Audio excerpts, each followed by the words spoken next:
Lançado em 2019, Coringa surpreendeu crítica e público ao acrescentar um certo ponto de vista à vasta gama de representações do personagem, que consistia em explicar toda a psicopatia do palhaço do crime como fruto de uma sociedade que marginaliza alguns de seus indivíduos e não só não lhes oferece oportunidade de se libertar, como também os humilha quando tem a chance. Em Coringa, Delírio a 2, Todd Phillips e o roteirista Scott Silver tentam responder a seguinte pergunta: e se alguém finalmente enxergar o Coringa e ainda for capaz de amá-lo? E mais do que isso, quem é o verdadeiro Coringa? Eu sou Marcelo Chaves e eu tenho um plano.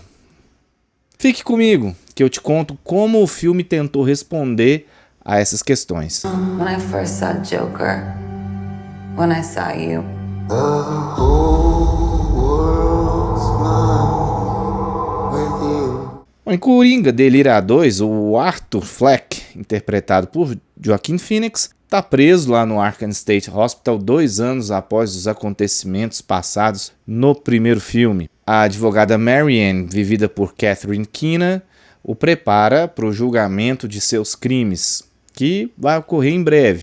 E a sua linha de defesa é a de insanidade mental, mais especificamente, de que o Coringa seria uma espécie de alter ego do Ar, assumindo o controle quando ele executava os crimes. É quando ele conhece uma residente da ala não criminosa do hospital, Harley Quinn, vivida pela Lady Gaga, que imediatamente demonstra um interesse imenso no protagonista. Só mesmo um homem ingênuo como Arthur não perceberia que Lee, como passa a chamá-la, tem sempre uma colocação ou um elogio perfeito, dizendo tudo aquilo que ele precisava e que queria ouvir. Desde o início do filme, Arthur abandonou seu lado engraçado, o que sabemos não só pela sua introversão aparente, como pela interação com os guardas, que constantemente questionam o porquê dele não ter mais piadas para contar. Diante desse contexto, quando Arthur finalmente ri de uma piada contada ali, é fácil deduzir que a mulher despertou nele uma felicidade que não surgia há muito tempo. É então que Coringa 2 começa a mergulhar em seu aspecto musicado de contar sua história. Tematicamente, Phillips e Silver escolheram a música como o principal elemento de ligação entre Arthur e Lee, o subterfúgio, a voz dos dois personagens para enfrentarem um mundo no qual não se encaixam. Na ideia é um recurso narrativo elegante, mas na execução é que as notas desafinam. Eu até imaginei que o filme traria sequências bem originais, depois que a abertura ali em desenho animado serviu como uma boa introdução ao conceito de dupla personalidade do protagonista, vamos assim dizer.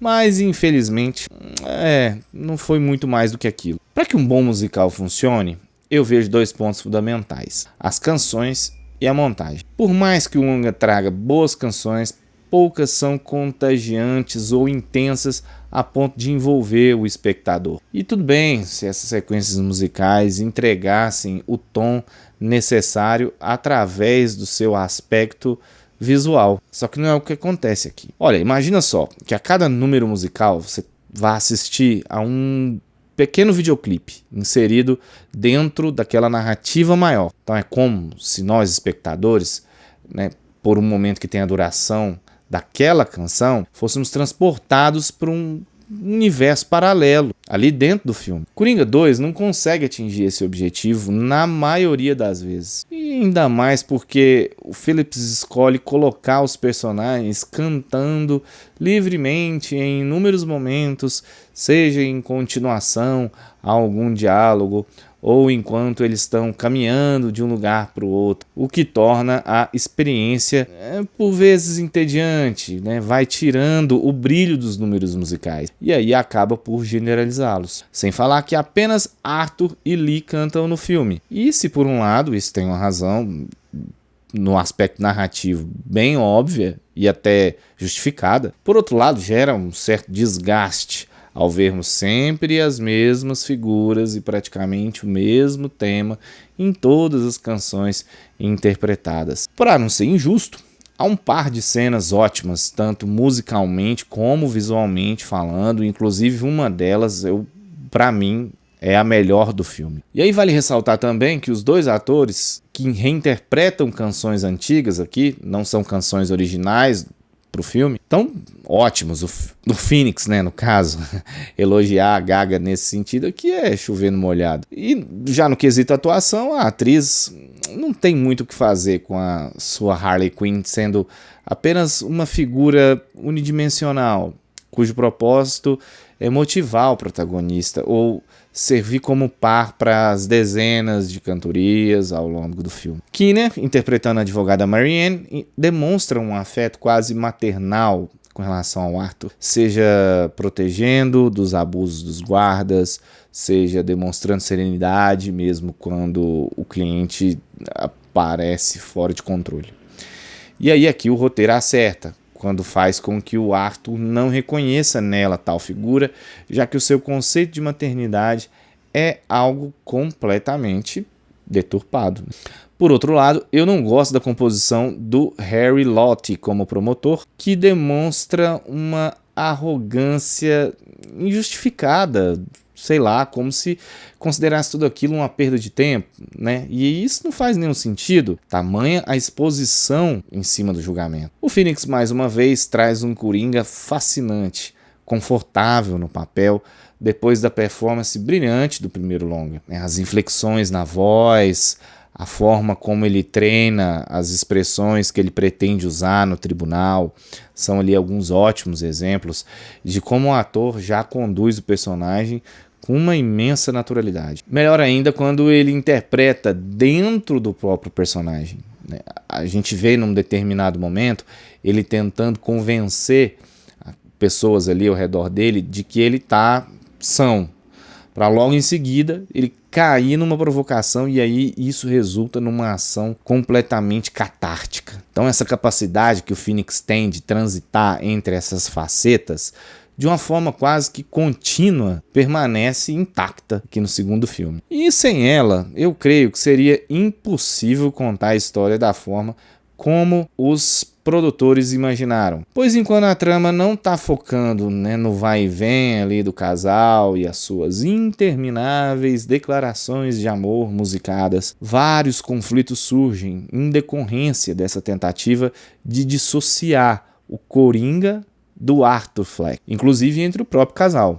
Ali se apaixonou pela figura anarquista e violenta, a qual o Arthur precisa recorrer, né, para poder sobreviver no seu próprio jogo. Só que nesse jogo, os opressores continuam vencendo, como os guardas do hospital, que não hesitam em agredir os presos sem nenhum pudor, apenas porque podem, e são destacados, né, praticamente como verdadeiros vilões do filme, desde o primeiro minuto. O problema é que o Arthur Fleck ele não é um cara engraçado, como sua própria mãe enfatizou. E isso fica evidente quando o Coringa está em cena, com a sua presença arrancando risadas, não só da plateia dentro do universo do filme, mas também de quem está assistindo aqui, do lado de cá. E daí é que aquilo, né, que parecia um romance se torna quase um triângulo amoroso, já que o roteiro fica insistindo nessa dissociação como cerne dos conflitos da trama. E esses conflitos, né,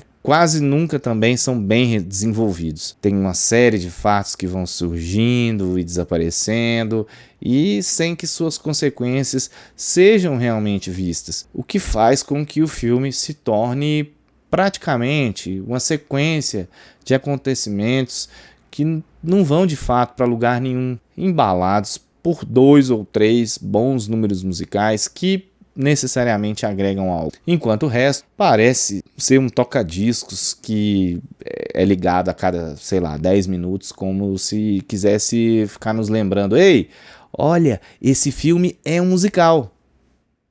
Para completar, um final que para mim soa equivocado e incoerente com o arco do personagem.